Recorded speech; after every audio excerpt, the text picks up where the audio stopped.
So we have already learnt about combination of thin lenses. When thin lenses are in contact, the effective focal length is given by the formula 1 by f equivalent is equal to 1 by f1 plus 1 by f2 and so on, है ना। और दूसरी चीज़ ये है कि कोई एक lens है तो उसका अगर एक टुकड़ा लेके जाएंगे, you take a part of the lens. Suppose I say here is a lens. मैं अगर इसका एक टुकड़ा लेके आता हूँ, this will also behave equally as the same lens. Are you getting? If you are laterally cutting it like this parallel to the principal axis, तो ये जो टुकड़ा निकला, ये टुकड़ा का भी फोकल लेंथ वही होगा, क्योंकि जो रे इसके अंदर से जाता था जहाँ कन्वर्ज होना है वहीं पर कन्वर्ज होगा. So by taking a part of a lens when it is cut laterally, तो आपको हो गए कि the focal length remain same, image will be found in the same position. हाँ, ब्राइटनेस कम हो जाएगा क्योंकि पूरा लेंस होने से ऑब्जेक्ट से निकलता हुआ ढेर सारे रे एक जगह आते थे. अब क्या होगा कि थोड़े से रे इसके अंदर से होते हुए आएंगे, brightness image will B of the image will be less. नहीं तो टुकड़ा लेने से भी इमेज का फॉर्मेशन वहीं पे होता है और फोकल लेंथ वही रहता है, उसमें कोई बदलाव नहीं आता है. Anyway, let us go for some fundamental questions if you can understand. Here is a case, the equiconvex lens, मतलब ये दोनों तरफ का रेडियस ऑफ कर्वेचर बराबर है, ये दोनों तरफ कन्वेक्स है और रेडियस भी बराबर है. इसका फोकल लेंथ f है. It was cut into 4 equal parts. You see, I have cut it into 4 equal parts. Find the focal length of each of following cases. हाँ, जो पार्ट्स निकले उनको इंडिविजुअली एक पार्ट लेंगे तो क्या होगा, दो पार्ट को ऐसे लेंगे तो क्या होगा, दो पार्ट को ऐसे लेंगे तो क्या होगा, ऐसे लेंगे तो क्या होगा. फोकल लेंथ पहले देखते हैं कि हर एक पार्ट का कितना होगा. चलिए, अगर हम कहते हैं कि ये कोई एक लेंस है और इस लेंस का फोकल लेंथ f है, तो उसका आधा पार्ट का भी तो फोकल लेंथ f ही होगा. What is the focal length of this part? It is f. नहीं, इसका भी तो फोकल लेंथ f ही. अगर इसको मैं दो टुकड़ा करता हूं,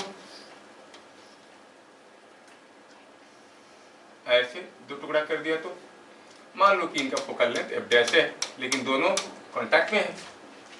नहीं, तो फिर इसका और इसका इक्विवेलेंट f ही तो होगा. इसका मतलब 1 by f, the equivalent focal length will be equal to 1 by f dash plus 1 by f dash in the second case. काटा और जोड़ दिया. इससे क्या पता चला? f dash is equal to 2f हुआ. इसका मतलब ये जो टुकड़ा मैं लिया हूं, इसका फोकल लेंथ कितना है? 2f. क्या बात समझ में आया? एक टुकड़ा का बन गया. क्वेश्चन क्या दिया था? इसका फोकल लेंथ क्या होगा? क्या होगा? 2f. इसका भी 2f, इसका भी 2f. Again they are in contact. ध्यान से देखना, 2f कांटेक्ट में है, तो यहाँ पर इक्विवेलेंट फोकल लेंथ क्या हो जाएगा? 1 by f equivalent will be 1 by 2f plus 1 by 2f, तो कितना हो जाएगा? 1 by f. तो f इक्विवेलेंट क्या हो जाएगा? इसका भी हो जाएगा f. क्या सबको समझ में आया? इस केस में क्या होगा? 1 by 2f, 1 by 2f, 1 by 2f. समझ में आ रहा है? हर एक का 1 by 2f, तो आप कहोगे 1 by f equivalent equal to 1 by 2f, 1 by 2f. क्या सबको समझ में आ रहा है? Yes. Plus 1 by 2f like this 3 by 2f और f equivalent will be 2f by 3, तो इसका हो जाएगा 2f by 3. ठीक है, ये सब करते वक्त हमें देखना ये था कि यहाँ पर जो रे है वो ऐसे नीचे की तरफ बेंड हो रहा था, डेविएट कर रहा था. यहाँ पर भी, इसमें भी नीचे की तरफ, इसमें भी नीचे की तरफ, तो दोनों मिलकर इसको कन्वर्ज करने की कोशिश कर रहे थे. ये हर एक केस में ये कन्वर्ज करके फोकल पॉइंट पे लाने की कोशिश कर रहे थे. लेकिन देखो तो इस केस में ये वाला हिस्सा इसको नीचे की तरफ लाने की कोशिश करेगा, ये वाला हिस्सा ऊपर की तरफ. Are you getting? ये वाला हिस्सा विल ट्राई टू डेविएट, ये वाला हिस्सा will try to deviate outwards, ये वाला हिस्सा will try to deviate inward, I mean downwards. एक ऊपर की तरफ, नीचे की तरफ. नेट डेविएशन क्या हो जाएगा? 0. समझ में आ रहा है? तो हम क्या कहेंगे? इसके टोटल डेविएशन क्या होगा? 0. कोई डेविएशन नहीं होगा. Focal length will be infinite. क्या बात समझ में आ रहा है? तो आंख बंद करके मत जोड़ देना, सबको देखना है कि डेविएशन कैसे हो रहा है. उस पॉइंट को बताने के लिए मैं साइड में और 3 फिगर दिया हूँ. तो इस केस में फोकल लेंथ क्या हो जाएगा? Infinite. Power will be 0 because this will. हाँ,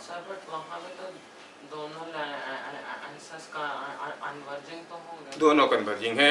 ये भी कन्वर्जिंग है, ये भी कन्वर्जिंग है. लेकिन देखो तो आप जो फॉर्मूला लिए थे उसमें क्या था? Common principal axis. Are there principal axis common? No. एक इसका प्रिंसिपल एक्सिस ऊपर रहेगा, इसका प्रिंसिपल एक्सिस नीचे रहेगा। Are you getting? तो क्या बोले थे, थिन लेसेस इन कॉन्टैक्ट में they must have a common principal axis. उसका सिग्निफिकेंस मैं बता रहा हूँ। और वैसे भी आप सोचोगे तो ये this two are behaving as prisms. ये एक प्रिज्म जो है नीचे की तरफ डिवाइड करेगा टुवर्ड्स बेस, और ये ऊपर की तरफ। ये जितना डिवाइड करेगा उतना ही करेगा, क्योंकि दोनों का इंडिविजुअल फोकल लेंथ तो बराबर है, 2f है। बात समझ में आ रहा है?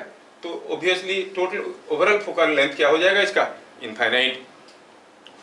क्या हम लोग ऐसा वाला केस नहीं किए थे, दो प्रिज्म रखा था और दो प्रिज्म को ऐसे जोड़ दिए, बड़ी तो total deviation, it was behaving as a slab किए थे ना। ये तो केस तो हुई है, समझ में आया क्या? तो हम कहेंगे इस केस में फोकल लेंथ इनफाइनाइट होगा। बताने का मतलब ये है कि तुरंत तुरंत बच्चे क्या करते हैं, इसका 2f निकल गया तो इसका 1/2f, इसका 1/2f जोड़ देते हैं। They hardly see that the principal axis are not common. ध्यान रखना इस सब केसेस में प्रिंसिपल एक्सिस कॉमन है। बात समझ में आया? चलिए अगले क्वेश्चन में। हाँ ये तो हम लोग कर लिए। इस केस में यह है कि ये दो लेंस है, देखो अलग अलग मटेरियल का बनाया गया है। How many images will be formed? अब लेंस का जो फोकल लेंथ है वो किसके ऊपर डिपेंड करता है? ऑब्वियसली उसका शेप एंड साइज कैसा है और कौन सा मटेरियल का है। अब ये शेप एंड साइज मतलब रेडियस ऑफ कर्वेचर कैसा बेंड हुआ है, accordingly the focal length will be decided. And material, तो आप देखोगे कि जो ये छोटा वाला हिस्सा हो, ये वाला हिस्सा हो, ये वाला हिस्सा हो, हर एक के लिए रेडियस ऑफ कर्वेचर तो बराबर है कि नहीं? रेडियस ऑफ कर्वेचर बराबर है। Only material differs. हम जानते हैं कि when there are two things connected we can find out a equivalent slab with refractive index, equivalent refractive index। तो इसका एक equivalent refractive index निकलेगा, ये दोनों ऐसे। equivalent refractive index निकालने का फॉर्मूला याद है क्या? mu equivalent was equal to summation of di by summation of di by mu i, ऐसे करके था कि नहीं? हाँ, तो यहाँ पर इसका एक equivalent refractive index निकलेगा, इसका दूसरा निकलेगा, इसका तीसरा निकलेगा, इसका चौथा, इसका पांचवा। सबका refractive index अलग अलग है। Each one is a lens but of different mu. So how many images will be formed? 1, 2, 3, 4, 5 images will be formed. समझ में आ रहा है? इस केस में कितना होगा? ये एक है, ये एक है, ये एक है। How many images will be formed? 3 different images. तो इस केस में होगा 5 images, इस केस में होगा 3 images। क्या ये बात समझ में आया सबको? है ना? कहने का मतलब है कि जो रिफ्रैक्टिव इंडेक्स है वो म्यू के ऊपर डिपेंड करता है और इसका रेडियस ऑफ कर्वेचर के ऊपर डिपेंड करता है। कैसे डिपेंड करता है, let us see, will see now in the next discussion. But before that ये क्वेश्चन है, ये कोई एक कन्वर्जिंग लेंस है जिसका फोकल लेंथ 6 सेंटीमीटर दिया है, और ये कोई एक ऑब्जेक्ट है जिसका कोऑर्डिनेट दिया है -3, 4। Obviously they are all in centimetres, तो मैं इनको थोड़ा सेंटीमीटर में लिखने के लिए जगह बना देता हूँ। -3 सेंटीमीटर एंड 4 सेंटीमीटर। पूछा है बताओ who will be the image, object यहाँ पे, ये ऑब्जेक्ट इज हियर। ठीक है, आपको पूछा गया है ऑब्जेक्ट अगर यहाँ पे है तो बताओ इमेज कहाँ पे होगा, इमेज का कोऑर्डिनेट होगा। सर मैं थोड़ा ट्राई किया, मैं आंसर, हाँ तो आंसर बोलो। सर शायद कैपिटल 5 नहीं, -6 और 8 आ रहा है। -6, 8 मतलब इधर ही आएगा, ऑब्जेक्ट जिधर है उधर ही इमेज आ जाएगा नीचे। हाँ, ऑब्जेक्ट इधर है तो ये इसका इमेज तो इधर बनेगा ना, देखना है। अच्छा ये 6 सेंटीमीटर के अंदर है, हाँ फोकल लेंथ के अंदर है, हाँ करेक्ट।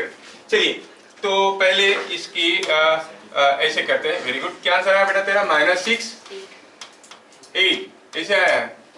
चलिए चेक करके देखते हैं। हाँ इनमें तो काम कर रहा है सोल्यूशन।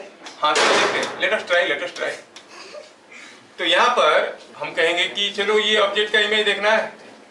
यहाँ पर u क्या लेंगे हम लोग? -3, और f क्या लेंगे? कन्वर्जिंग लेंस है तो 6, तो 1/v -1/u = 1/f।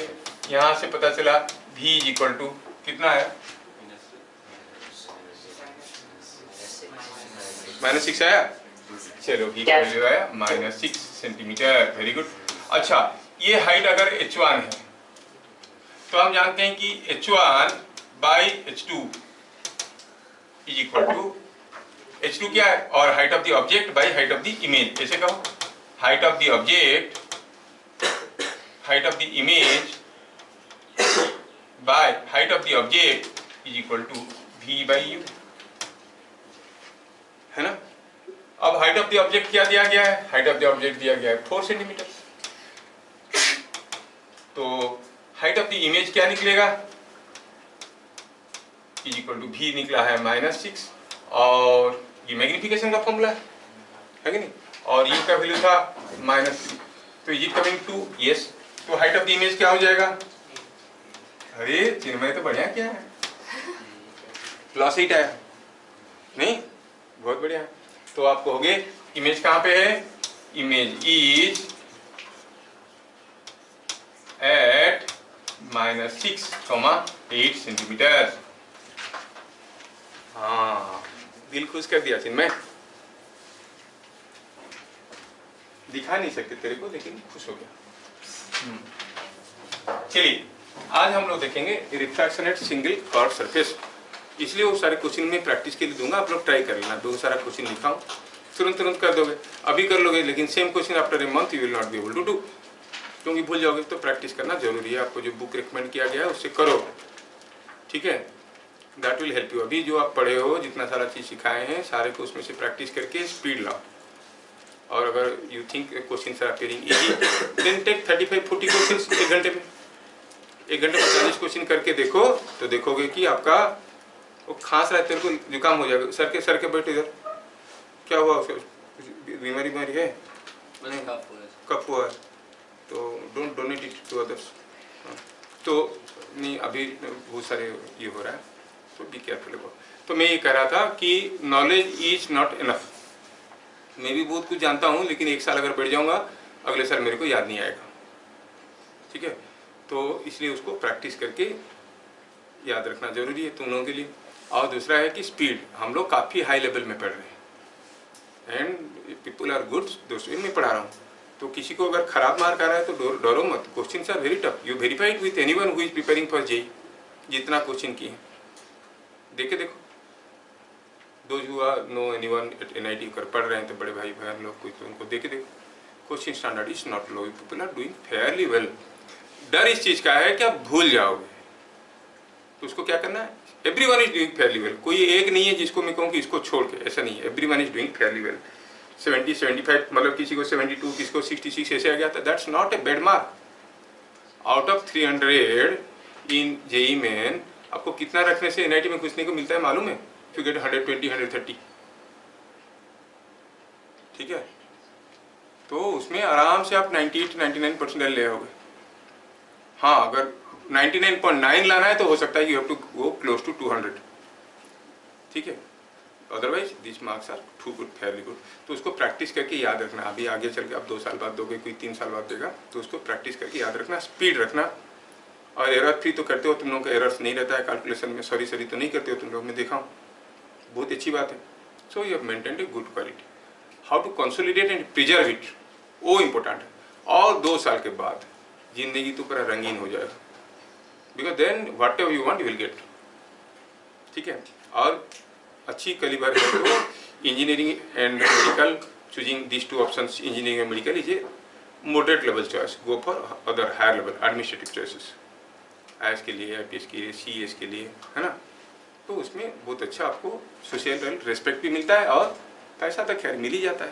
Everyone's parent has kept sufficient money for you, तुम लोग कुछ नहीं करोगे तो इतना रख के जाएंगे वो लोग, खा के खराब नहीं होगा, ठीक है ना। प्रॉब्लम यही है, आजकल की parents are so rich rather to say for their children, वो इतना एस्टेब्लिशमेंट करके जाएंगे, तुम लोगों को कोई चिंता की बात नहीं, तुम कुछ करो ना करो।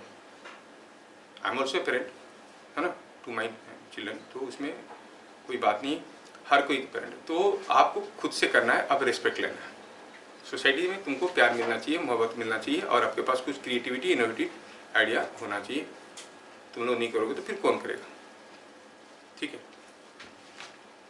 मिलना देखोगे 2 साल के बाद जब रिजल्ट निकलेगा, वेरी पीपल स्टार्ट, सारे निकल गए, उससे पहले जो थे सारे जो हमारे फाउंडेशन बेच के बच्चे थे वही उड़े, बाकी सब तो पड़े गिरे कहाँ।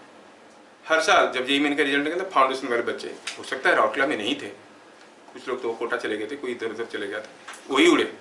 राउरकेला से कितना उड़े, ये इतना IIT इतना NIT, बस सारे फाउंडेशन बच्चे, एक भी नहीं बाहर। 10th के बाद पढ़ाई शुरू किया और हो गया उस लेवल में, इम्पॉसिबल। 3 साल खाली के लिए मेहनत करो, तुम मेहनत कहाँ करो, यू आर एंजॉइंग। और लोग मेहनत करते हैं, मेहनत मतलब when you do not enjoy you are making, हाँ मेहनत। जो एंजॉय करता है वो मेहनत कहाँ कर रहा है, वो तो मजा ले रहा है, मजे रहा है, and you are able to manage all other courses also. Well, today we are going to see about refraction at single curved surface. एक ही कॉर्ड सरफेस रहेगा। हम लोग सीधे सीधे लेंस के बारे में पढ़ लिए, सिंगल कॉर्ड सरफेस के बारे में देखेंगे। मतलब अब हुआ बात ऐसा है कि कोई एक कॉर्ड सरफेस है ये, और ये कॉर्ड सरफेस का मान लो कि इधर कुछ μ1 है रिफ्रैक्टिव इंडेक्स, ये कुछ μ2 है, और ये जो कॉर्ड सरफेस को आप देख रहे हो, ये कॉर्ड सरफेस की एक तरफ एक मीडियम है, दूसरी तरफ दूसरा मीडियम है, ठीक, ये एक मीडियम है, ये दूसरा मीडियम है, पर there is a curved surface. हमें पता ये करना है कि what is the position of image. क्या बात समझ में आया? दो ठो हो जाने से लेंस बन जाता है, सिंगल है तो क्या करेंगे, where the image will be form. आप लोगों को डेरिवेशन चाहिए कि फॉर्मूला बता दो? खाली डेरिवेशन चाहिए, ठीक, डेरिवेशन बताएं। अब मान लो कि आपके सामने कोई एक ऑब्जेक्ट यहाँ पे रखा गया है, कॉल इट द ऑब्जेक्ट, और ये जो कॉर्ड सरफेस है उसका कोई रेडियस ऑफ कर्वेचर तो होगा, कुछ तो रेडियस होगा। हमें पता ये करना है कि इसका इमेज कहाँ पर फॉर्मेशन होगा। चलो पहले विथ लाइन डायग्राम और इमेज बनाने की कोशिश करते हैं। अब क्या हुआ कि ये रेडियस है, तो अगर ये इसका रेडियस r है, मान लो कि ये कोई एक पॉइंट है, ये कोई एक पॉइंट है जिसको हम C कहेंगे, और ये C जो है कितना दूर पे है यहाँ से, r डिस्टेंस में है, इसको आप पोल कहते हो, ठीक है, पोल से r डिस्टेंस में है, clear. And we are talking about the same assumptions, aperture is small, समझ में आ रहा है। अब यहाँ से कोई एक रे अगर गया, ऑब्जेक्ट से कोई रे अगर गया ऐसे, हमें जानना है कि रे तो अंदर जाएगा तो मुड़ेगा ही, मुड़ेगा तो इमेज कहाँ पर फॉर्मेशन होगा। चलिए ठीक है, तो पहले देखेंगे कि how is the normal. If I want to draw a normal at this point, obviously this being a spherical surface, I have to join it like this. Any line passing through the centre will behave as a normal, you know, this behaves as a normal. Is that clear? अरे टेढ़ा हो गया, हाँ अब ये normal बन गया, समझ में आया? अगर ये नॉर्मल हो गया, now it is going from one medium to other depending upon the optical density, ये बेंड करेगा। सपोज ये ग्लास का है, ये एयर का है, हो सकता है कि ग्लास का ये एयर का है तो it will bend towards the normal, और away from the normal depending upon ये ग्लास का ये है μ2 इज मोर देन μ1। सपोज कोई जरूरी नहीं है, हम सोच रहे हैं कुछ भी लेके करेंगे, accordingly values will automatically change. Suppose हम मन में सोच लिए कि μ2 इज मोर देन μ1, तो ये जो रे है it will bend towards the normal, तो ये ऐसे जाना चाहिए था, ये कुछ बेंड करेगा और it will move like something ऐसा, यहाँ पे आ गया। Now the ray bends towards the normal and it cuts the principal axis somewhere here, and if a ray is passing like this, to straight away go like this, and both the rays meet here, that means here the image is going to be formed. क्या बात समझ में आया? समझ में आया? Image कैसे होगा? हाँ, तो हमें अगर ऑब्जेक्ट डिस्टेंस दिया है, इमेज डिस्टेंस क्या होगा और कैसे निकालेंगे, what is the position of the image, वो हम जानना चाहते हैं। फोकल लेंथ कुछ नहीं दिया, 1/v - 1/u नहीं कर सकते, यहाँ पर फोकल लेंथ नहीं दिया, चाहे तो हम निकालेंगे फोकल लेंथ का फॉर्मूला क्या होगा, लेकिन कुछ नहीं है, ऐसा एक सरफेस है, इमेज कहाँ पर बने। तो let us start the calculation. Suppose ये एंगल को मैं अल्फा कहता हूँ, ये एंगल को मैं बीटा कहता हूँ। अब आप लोग बोले कि डिराइव करिए, तो डिराइव करूंगा तो थोड़ा झेलना पड़ेगा, ठीक है। अल्फा बीटा गामा ले लिए, and the aperture is small as compared to the radius of curvature, means this angles are also very small. Alpha beta gamma are all small angles, समझ में आया? तो क्या हुआ assuming small aperture alpha, beta, gamma are small. चलिए ये समझ में आ गया। नाउ अपर्चर अगर छोटा है तो इसमें और भी एक चीज है कि अगर मैं यहां से कोई एक परपेंडिकुलर ऐसे ड्रॉ करता हूं, I draw a perpendicular here, that point will be close to P. This point is also close to P. So I call this point as P. क्या बात समझ में आ रहा है? Because aperture small है ना? अरे ये कोई एक कॉर्ड सरफेस है, ये कोई एक कॉर्ड सरफेस है, छोटा सा अपर्चर, उसका कहीं से भी एक नॉर्मल ड्रॉ करोगे तो उसी पॉइंट में मैच करेगा कि नहीं करेगा? Are you able to feel it? Yes. तो ये ऐसा होगा। Now let us try to establish a relation. Suppose हम कहेंगे ये हो गया इंसिडेंट एंगल I, ये हो गया angle of refraction R। Now I, R, alpha, beta, gamma में रिलेशन लाते हैं। क्या हम कह सकते हैं alpha plus gamma is equal to I? कह सकते हैं। और क्या कह सकते हैं? Beta plus R is equal to gamma, beta plus R is equal to gamma. ये दो चीज हमें समझ में आ रहा है, ठीक है। अल्टीमेटली मुझे ऑब्जेक्ट और इमेज में रिलेशन लाना है, तो मुझे अल्फा बीटा में लाना है रिलेशन। अल्फा बीटा में रिलेशन लाने के लिए गामा का वैल्यू को यहाँ पे डाल देंगे, ठीक है। तो गामा का वैल्यू को इसमें डालेंगे और अल्फा बीटा के रिलेशन लाएंगे।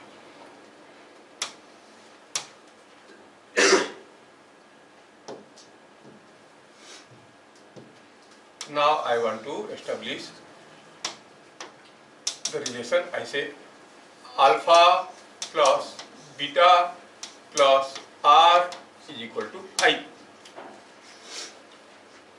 ठीक है।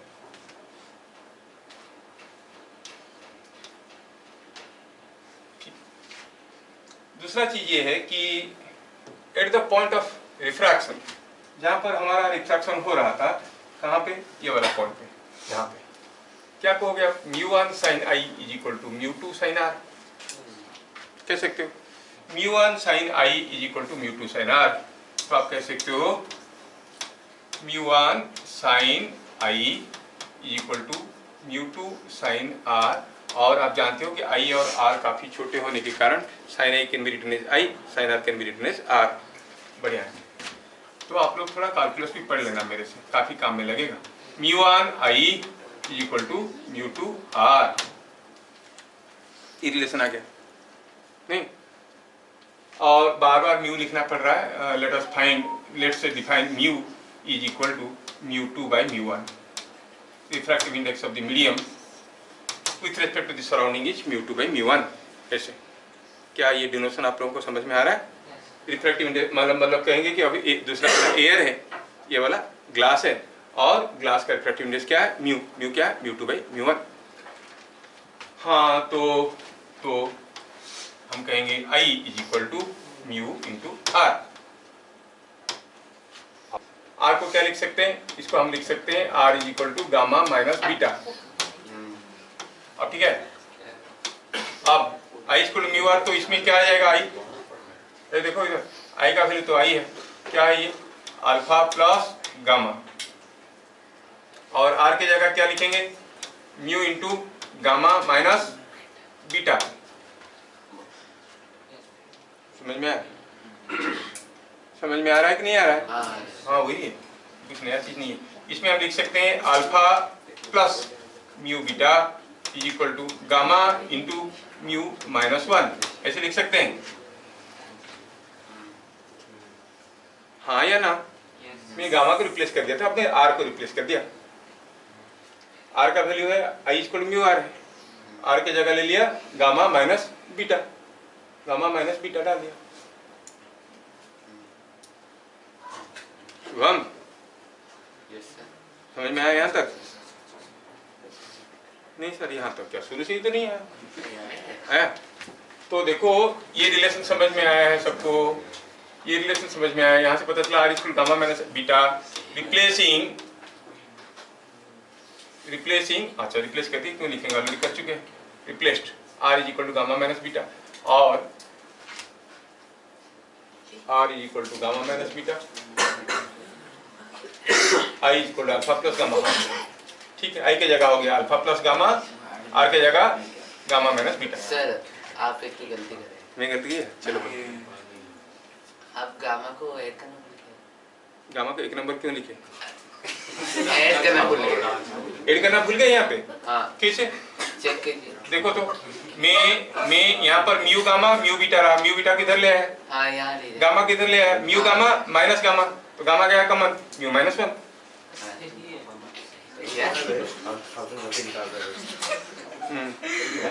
खुजाओ खुजाओ बढ़िया से, फिर उसके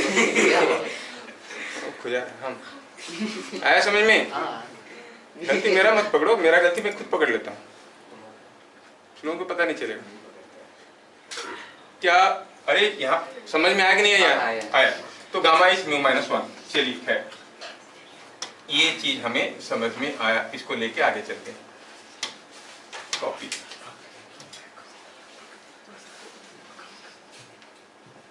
हाँ, अब for small theta you know आप लिख सकते हो tan theta is equal to theta, तो I can write this is tan alpha plus mu tan beta is equal to gamma into और tan gamma into mu minus 1। ऐसे लिख सकता हूं क्या? लिख सकते हैं ना? वैल्यू डाले, tan अल्फा क्या है? Go to the main figure, easy हो गया। अब देखो tan अल्फा क्या है? tan alpha tan alpha tan alpha, tan alpha हो गया, ये पॉइंट को ए मान लो, AP by PO, it is AP by PO। देख लो फिगर में, AP by PO plus mu tan beta, tan alpha हो गया AP by PO, tan beta क्या हो जाएगा? बीटा ये एंगल था, AP बाई PI होगा ना? अरे हाँ टा पा कुछ तो करोगे।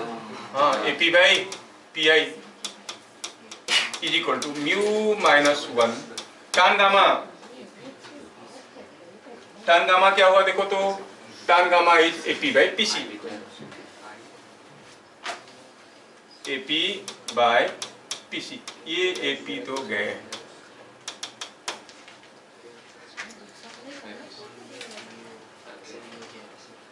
फिर से कर लेंगे, तो पहले समझ लो, स्लाइड्स दिखा देंगे आप लोगों को, है ना? सारा स्लाइड्स आप एक बार दिखा देंगे, आया समझ में? अब PO क्या है? PO इज माइनस U,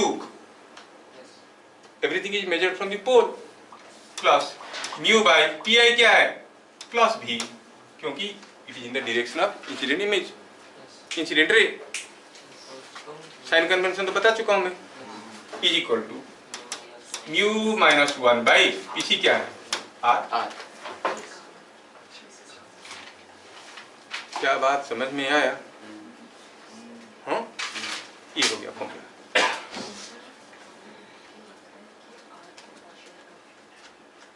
और ये जो स्ट्रीट फॉर्मूला आपके सामने आया, अगर इस फॉर्मूले को मैं थोड़ा और भी एक्सपांड करने की कोशिश करता हूं, सो मिली हमारा जो म्यू था क्या था? वो म्यू 2 बाई म्यू 1। थोड़ा ऐसा नहीं लिख के ऐसे ही लिखते हैं तो ठीक रहेगा। देखो minus 1 by U plus mu 2 by mu 1 into V is equal to mu 2 by mu 1 minus 1 by R। Let us multiply mu 1 on other side, तो ये हो जाएगा minus mu 1 by U plus mu 2 by V, और mu 1 multiply कर दिए तो ये हो जाएगा minus, it is mu 2 minus mu 1 by R। Same चीज को दोबारा लिख रहा हूं, कुछ अलग नहीं लिख रहा हूं। पहले मैं लिख रहा हूं कि mu 2 by V minus mu 1 by U is equal to mu 2 minus mu 1 by R। ये हो गया फाइनल फॉर्मूला।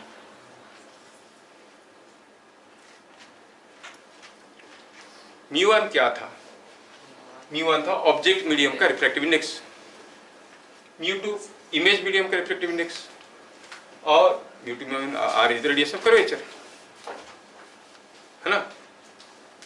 तो यही चीज को अगर हम लिखेंगे तो लिखेंगे mu of the image medium by V minus mu of the object medium by U is equal to mu of the image medium minus mu of the object medium by are.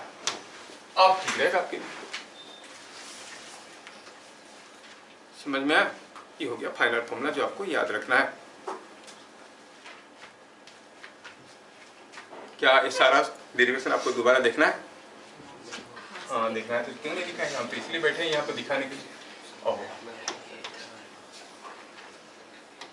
चलिए वापस बात कर रहे थे हम लोग।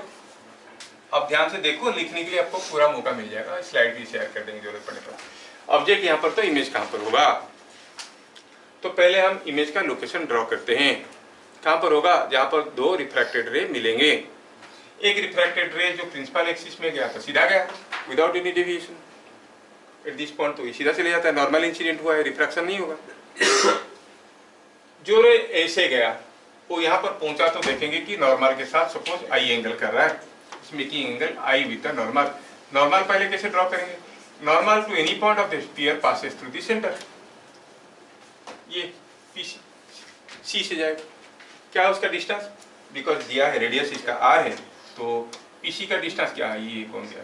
अरे नहीं, पीसी का अरे ये हो गया आर, इसका रेडियस दिया हुआ, समझ में? तो पहले मैं इसको नॉर्मल ड्रॉ किया, ये एंगल इंसिडेंट एंगल हुआ, ये रिफ्रैक्टिंग एंगल हुआ आर हुआ, और ऐसे निकल गया। तो ये जो रिफ्रैक्टेड रे आया, सीधा जो रिफ्रैक्टेड रे आए, दोनों यहाँ के यहाँ पर मिले, तो इमेज यहाँ पे बना। ऑब्जेक्ट डिस्टेंस इमेज डिस्टेंस में रिलेशन लाना है। मैं कुछ एंगल्स ले लिया, चलो ऑब्जेक्ट जो एंगल कर रहा है इंसिडेंट रे उसको कहेंगे अल्फा, रिफ्रैक्टेड रे कर रहा है बीटा, और ये सी जो कर रहा है उसको कहेंगे गामा। ठीक है, क्या रे डायग्राम आपको समझ में आया? अब हम देख रहे हैं कि ये दोनों इंटरनल एंगल है, ये एक्सटर्नल एंगल है, तो i equal to gamma plus alpha. हाँ correct. And beta and r are internal angle, ये एक्सटर्नल एंगल है, एक्सटीरियर एंगल है, तो आपको हो गया r plus beta is equal to gamma. ये भी सही है। आया? आगे अगले स्टेप में गए हम लोग, ऐसे अल्फा प्लस गामा आई हुआ, बीटा प्लस आर गामा हुआ। ये दोनों में से मैं आई और आर को हटाना चाहता हूँ, तो पहले मैं आर को हटाने की कोशिश करता हूँ। आर की जगह लिख सकता हूँ मैं gamma minus beta from this equation. लिख लिया। आई और आर में क्या रिलेशन है? आपको हो गए mu two by mu one को अगर म्यू कहता हूँ तो mu one sine i is equal to mu two sine r, और mu one i is equal to mu two r. क्यों? I and r are small angles, sine i will be equal to i. Why small angles? क्योंकि वो assumption है lens का, है ना। तो अब हम कहेंगे कि mu two by mu one को अगर आर कहेंगे, म्यू वन को इधर ले आओ तो आई हो गया म्यू इंटू आर। ऐसे अब सबका वैल्यू डाल दी। आई का वैल्यू क्या था? Alpha plus gamma. आर का वैल्यू क्या था? Gamma minus beta. तो सारे अल्फा बीटा टर्म को इस तरफ ले आया, अल्फा बीटा टर्म को इधर ले आया। ये देखो अल्फा है, ये माइनस म्यू बीटा है, इधर आया तो प्लस म्यू बीटा हो गया। गामा इधर गया तो माइनस गामा हो गया, म्यू गामा माइनस गामा, तो गामा का उसका common, mu minus one into gamma. इस इक्वेशन को मैं आगे चल के मॉडिफाई कर रहा हूँ। क्या था? Alpha plus mu beta is equal to gamma into mu minus one. Alpha plus mu beta is equal to gamma into mu minus one. ये इक्वेशन को फिर से मैं लाने की कोशिश कर रहा हूँ अपनी चुंगल पे। Because all angles are small, alpha के जगह में लिख सकता हूँ टन अल्फा, बीटा के जगह टन बीटा, गामा के जगह टन गामा। सबके वैल्यू डाल दिए। Tan alpha is AP by P O, tan beta is AP by P I. ये समझ में आया सबको? और टन गामा हो गया AP by P C. AP cancels out. P O all distances are measured from the pole, you know. P O को लेंगे माइनस यू, पी आई को लेंगे वी, और ये क्या था? ये आर। समझ में आया? तो वैल्यू डाल दिए सबका, तो ये आ गया इक्वेशन। ये म्यू के टर्म पे आया, मतलब अगर आपका जो मीडियम है उसका रिफ्रैक्टिव इंडेक्स म्यू है और ये एयर है, तो फिर ये रिलेशन वैलिड है। But let us make it more generalized. अगर ये ग्लास है, ये पानी है, तो म्यू वन म्यू टू तो रहेंगे। रेशियो निकाल के म्यू निकाल सकते हैं, but then why not to remember otherwise way. ये चीज को फिर से मैं नेक्स्ट पेज में लिया, तो मिला मेरे को minus one by U plus mu by V, mu minus one by R. Mu को हम लिख सकते हैं μ2 बाई μ1, तो लिख दिए, और μ1 दोनों तरफ मल्टीप्लाई कर दिए, तो मिला μ2 बाई v माइनस μ1 by u is equal to μ2 माइनस μ1 बाई r। अब एक एयर है, एक ग्लास है, वाटर है, ग्लास है, क्या फर्क पड़ता है? Correspondingly you can put the values of μ1 and μ2। μ1 क्या था? ऑब्जेक्ट मीडियम का रिफ्रैक्टिव इंडेक्स। हम हो सकता है कि ऑब्जेक्ट को हम वो ग्लास वाले मीडियम के अंदर रख के इधर पूछेंगे इमेज कहाँ होगा, एक उसको μ1 लेंगे। मेरी बात समझ में आ रहा है? तो हम कहेंगे μ2 बाई v माइनस μ1 बाई u इक्वल μ2 माइनस μ1 बाई r। इसको बेहतर होगा कि आप ऐसे याद रखो कि mu of the image medium by v minus mu of the object medium by u। हाँ, थोड़ा अच्छा दिखने के लिए उठा रहा हूँ, कोई दूसरा चेंज नहीं ला रहा हूँ, I am bringing it.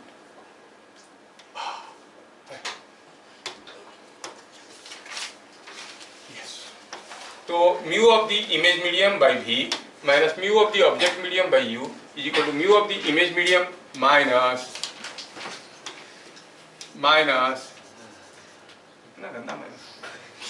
Minus mu of the object medium by r।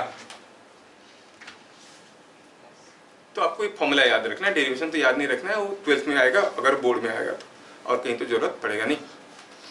समझ में आया?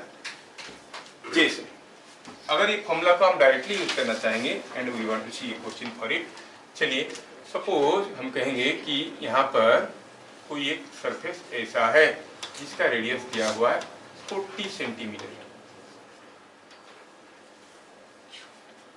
और इसका म्यू दिया गया है से 1.5 एंड सपोज हम कहेंगे this is the principal axis से ऑब्जेक्ट इज हियर, कहाँ सेट सम डिस्टेंस दिया है, distance of the object is something से 60 सेंटीमीटर, इट इज 60 सेंटीमीटर और ये एयर है।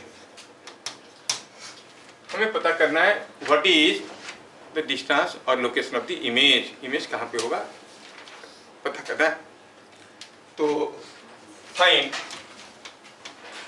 लोकेशन ऑफ इमेज, और हमारे पास एक ही फॉर्मूला है, फॉर्मूला हमारे पास एक है और इसका वैल्यू डालना है हमें। तो थोड़ा सा इसको मैं इधर रखता हूँ, इसको थोड़ा छोटा कर देता हूँ so that you can visualise things.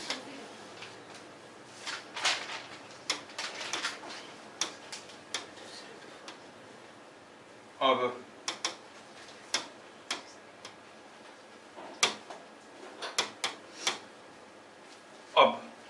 पता ये करना है कि इमेज कहां पर फॉर्मेशन होगा।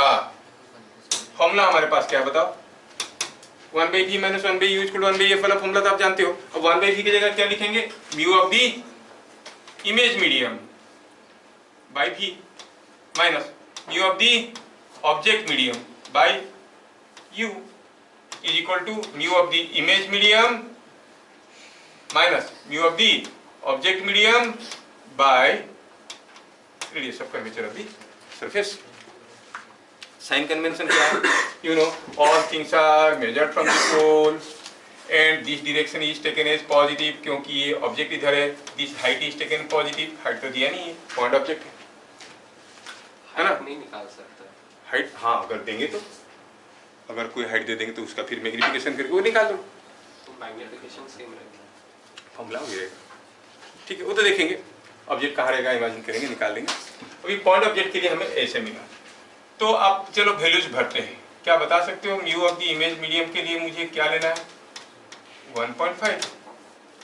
Mu of the object medium के लिए 1 लेना है, और यू क्या लेना है माइनस 60 सेंटीमीटर, और भी पता करना है, और आर क्या लेना है, R is the radius of curvature. कैसे पता करते हैं, अगर ये ऐसा सरफेस है तो सेंटर कहीं यहाँ होगा, ये होगा रेडियस ऑफ कर्वेचर, तो क्या लेंगे, और यहां से आपको भी का वैल्यू मिल जाएगा। क्या मेरी बात समझ में आ रहा है? So substitute the corresponding values, you will get the value of भी। जो भी हुआ निकालो मत, समझ में आ गया ना। अब ये वैल्यू डालना है, सारा वैल्यू मालूम है, भी निकालना है तो निकल जाएगा। आया समझ में? तो चलिए और एक दो क्वेश्चन लेते हैं और हर क्वेश्चन में आप ये वैल्यूज खाली लिख देना क्या होगा। इक्वेशन तो वही, let us go for another case. Suppose मैं अनदर केस लेता हूं कुछ ऐसा,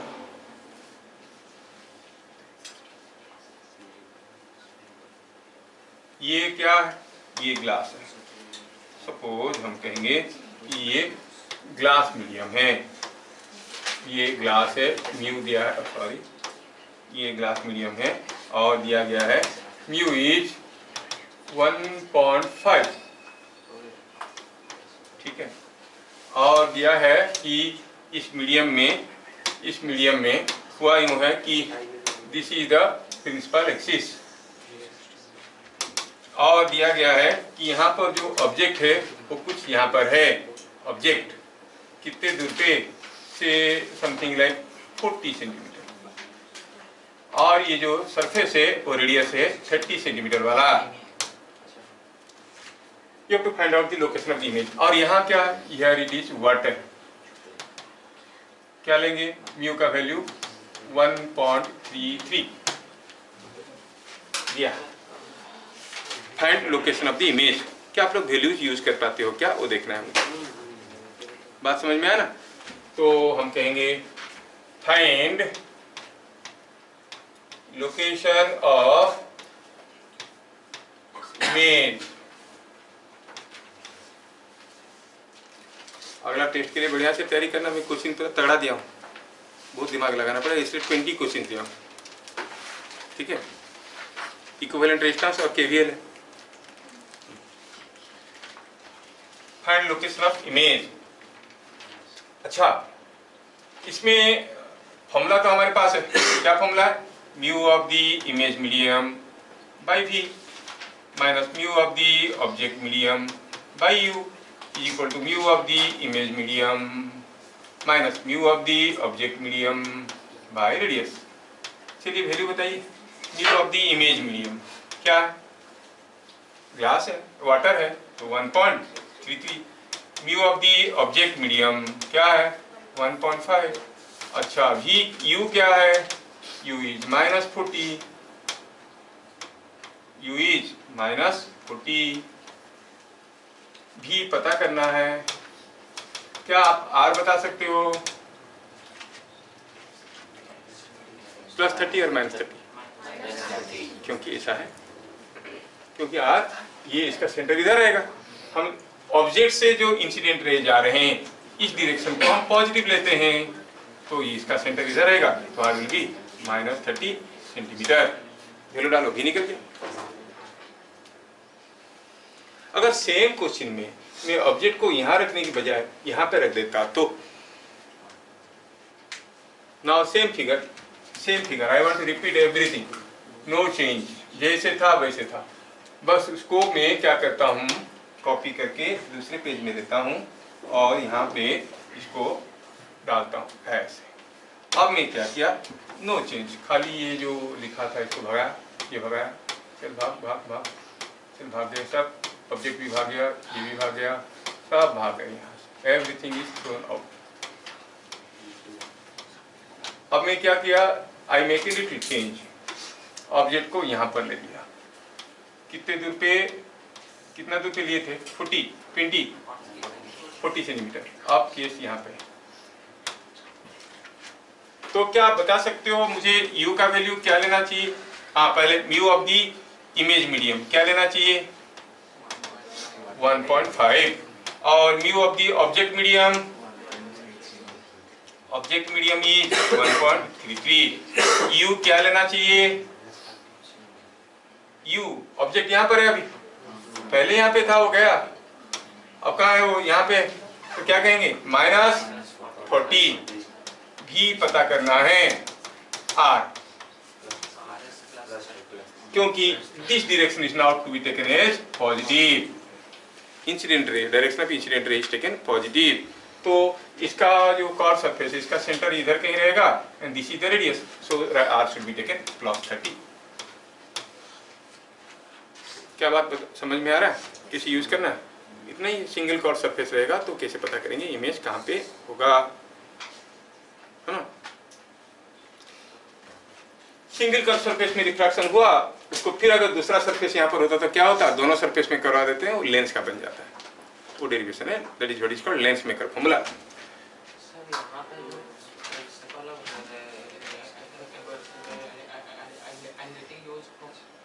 सिंगल सरफेस, हाँ क्यों नहीं, क्या बोल रहे हो तुम, सिंगल कर्व सरफेस में how does principle of reversibility, अरे क्या बात है, principle of reversibility always applicable है। मान लो कि यूज कैसे करें? हाँ यूज करेंगे क्या, अब जान लो कि principle of reversibility is valid, use जब जरूरत आएगा तभी करोगे ना, है ना, कहीं जरूरत पड़ेगा तब करेंगे। अब एज टाइम डजंट परमिट, हम कहेंगे कि अगर ये कोई एक लेंस है, इसका रिफ्रैक्टिव इंडेक्स म्यू है with respect to the surrounding, and suppose the radius of curvature are r1 and r2, remember that this case also you will say you can say the focal length, इसको कहते हैं lens maker formula.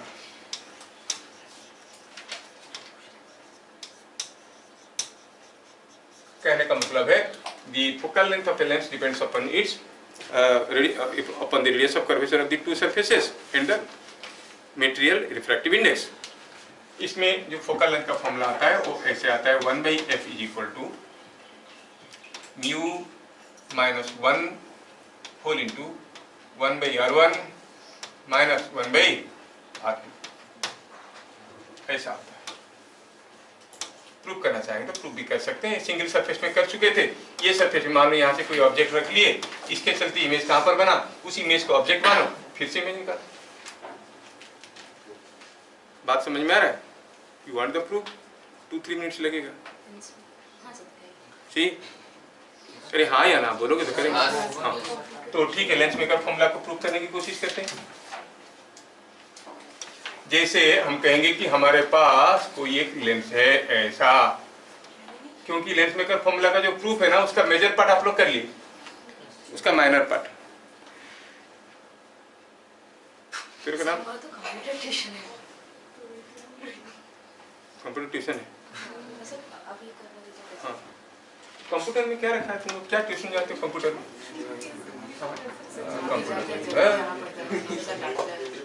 I know people who have never taken any computer coaching, और वो CBSE वालों का, ऐसी वालों का जो एग्जाम के बीच में 6-7 दिन का गैप होता है, वो 7 दिन में वो लिए package course and got more than 99।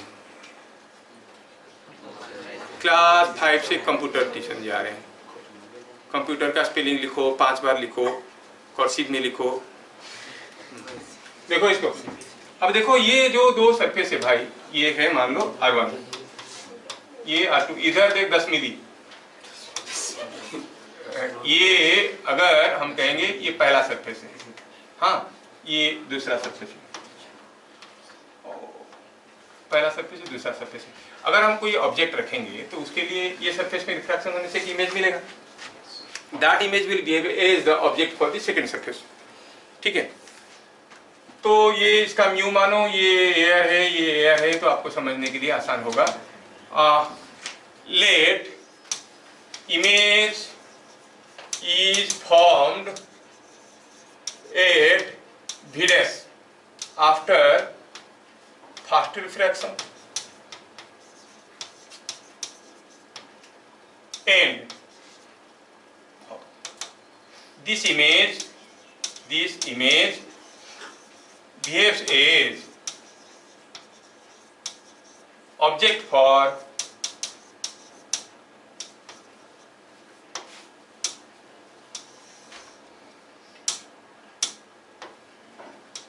second refraction। क्या ये स्टेटमेंट आपको समझ में आया? इसमें रिफ्रैक्शन हुआ, एक इमेज बना, that behaves as object for the second refracting surface। आया समझ में? Yes, sir. Let final image forms at V। तो फास्ट सरफेस की लिए बात करें, फास्ट सरफेस में क्या मिला, mu of the image medium, mu कहाँ बना था, V डैश में, माइनस 1/u था कि नहीं, क्योंकि ऑब्जेक्ट था कहीं, 1/u इज इक्वल टू, ये सपोज उसका क्या था वो, mu of the image medium -1 by R1, और पहले हम ऑब्जेक्ट इधर लिए थे तो ऑब्वियसली R1 को हम पॉजिटिव लेंगे, R1 को पॉजिटिव लेंगे, समझ में आ रहा है। और चलो हमें मालूम नहीं है ऐसा है कि ऐसा है, क्या है R1 का पॉजिटिव नेगेटिव फॉर्मूला में डालेंगे फॉर द सेकंड सरफेस। अब ऑब्जेक्ट कहाँ है, the image of the fast refracting surface VF is the object. Object कहाँ है, द ग्लास मीडियम में है, तो हम कहेंगे mu of the object medium, क्या है ये, म्यू बाय वो कितना दूर पे है, V डैश पे, और इमेज कहाँ पे, V पे, so it is 1 by V minus mu by V dash is equal to 1 minus mu by. क्या बात समझ में आ रहा है। अभी ऑब्जेक्ट का फाइनल इमेज कहाँ है, एयर में, उसका रिफ्रैक्टिव इंडेक्स 1, ऑब्जेक्ट कहाँ था, V डैश में। दोनों इक्वेशन को जोड़ो तो क्या ये दोनों कैंसिल नहीं हो गए, हो गए ना। क्या मिल गया आपको, मिल गया आपको 1 by V minus 1 by U is equal to ये म्यू माइनस 1, ये 1 माइनस म्यू, म्यू माइनस 1 को रखते हैं, अच्छा लगता है, म्यू माइनस 1 गया common, it is 1 by R1 minus 1 by, यही है वो फॉर्मूला जो फॉर्मूला हम लोग लिख रहे थे, लेंस मेकर फॉर्मूला, ठीक है। Are you getting? So the lens maker formula is coming out to be how much? 1 by V minus 1 by U is equal to mu minus 1 whole into 1 by R1 minus 1 by R2. And you know this is equal to 1 by F. So the focal length of a lens is given by mu minus 1 whole into 1 by R1 minus 1 by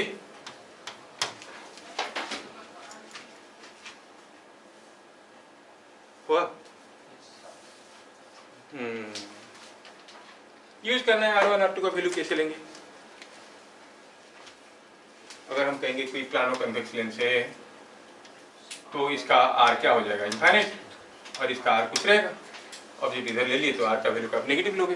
will see to it next class, will see a little about the use of this formula, फिर हम लोग maintain की start करेंगे, ठीक है। Now time we will not permit. फिर मिलेंगे अगले क्लास, तब तक के लिए जय हिंद।